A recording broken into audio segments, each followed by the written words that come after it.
One night, my mother and I were on a car ride. I wasn't sure why we were driving, but it was late at night. I assume it was really late because there weren't many cars on the street, and I was sleeping in the back seat. My mom drove up to some sketchy house and left me in the car for what felt like forever. I remember dozing off every now and then while I tried to stay awake and for her to return. When suddenly the car door swung open and someone violently grabbed me by my arm and yanked me out of the car. I started screaming and crying until the man that grabbed me looked me in my eyes and said, "Be quiet and don't try to run or I'll kill you." He had a scruffy beard and looked like a madman. I was 6 or 7 at the time, so I was scared to death and listened. He held me tight by my arm, shut the car door, and walked with me down the street. I looked back at the house my mom was in, hoping that my mom would come out at the last second and save me. As we walked down the street, I wanted to cry, but I was in shock and afraid, and whenever I sniffled or cried, the man would tighten his grip and yell at me. I can't even explain how scared and confused I was. We walked for a little while and ended up in the projects. Now, the projects were a bunch of buildings crammed together in a shitty neighborhood. At this point, I kept thinking that I was never going to see my mom again, and that this man was going to hide me away where nobody would find me. We walked into one of the buildings and walked up a flight of stairs. All through this, my legs and feet hurt like hell, but I was too scared to stop moving or complaining. We walked up another flight of stairs, and that's when I finally saw some random guy smoking a cigarette in the stairway. I was planning whether to scream or attempt to fight with my abductor when, without warning, the guy that kidnapped me fell to the ground. It happened so fast, I didn't know how the kidnapper fell, but the next thing I remember is the cigarette guy punching and kicking the kidnapper in his head and face. Cigarette guy picked up the kidnapper by the back of his jacket and threw him down the stairs.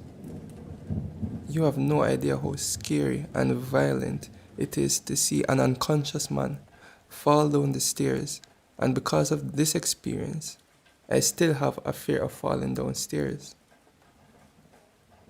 There was blood everywhere. I still have no idea how Cigarette Guy knew to help me, but I'm glad he did.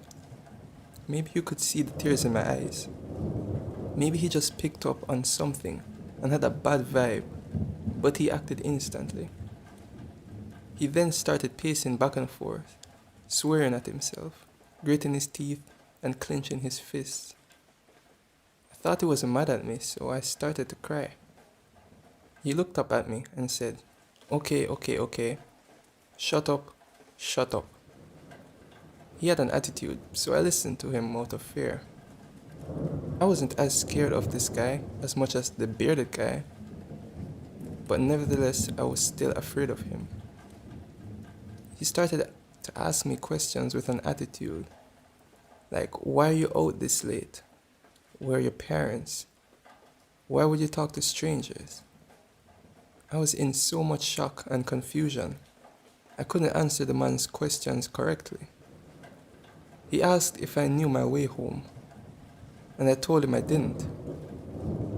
I gave him a broken story about what happened, and somehow, with the information I gave him, he knew where my mom's car was.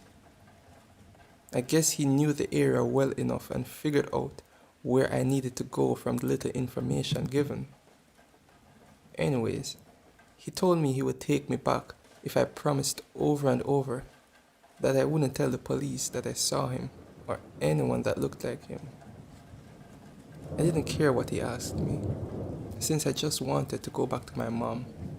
I followed him down the stairs. The bearded guy was still laying on the ground, bleeding at the bottom of the stairs. He was thrown down.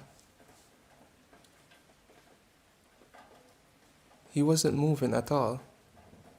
For all I know, he was dead. And I hope now that he was. We walked outside, and Cigarette Guy looked around, all panicky. And I distinctly remember him telling me the police don't like him. This guy was walking fast, in a panic, and I had to basically jog to keep up with him. Until I couldn't take it anymore, and I started crying. He asked what was wrong, and I told him my feet hurt. To which he sucked his teeth and picked me up with an attitude. He then awkwardly cradled me in both arms for a moment as he walked down the road. Then I remember him swearing and running behind the house or building. A cop car was driving down the road. So he put me down and told me to run to the police car. I tried to run, but my legs could barely move, and I was scared. The cop car kept driving and rode away without seeing me before I could get even remotely close to it. He kept swearing to himself as he picked me up again and ran down the street.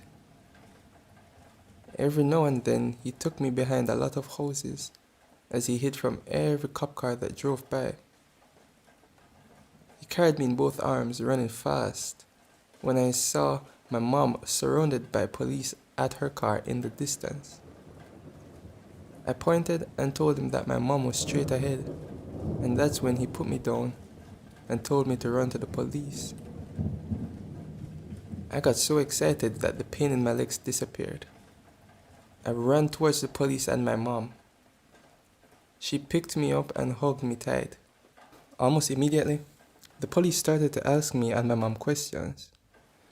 I don't remember too much about the questions, but I remember my mom telling the police some convoluted story that just didn't make any sense. She basically told me not to say anything. Afterwards they left and we went home. But days later my dad picked me up and knew something was wrong, so I told him everything. And that led to me never living with my mom again. When I grew up and had time to think about that day, I never forgave my mom. Not too long ago, I asked my dad what he remembers about the situation, and he told me what he thinks happened from what I explained to him years ago. He said my mom was on a drug binge. I got kidnapped. Someone saved me. But the person that saved me had warrants and wasn't mad at me, but he was just frustrated at the situation that he had to deal with.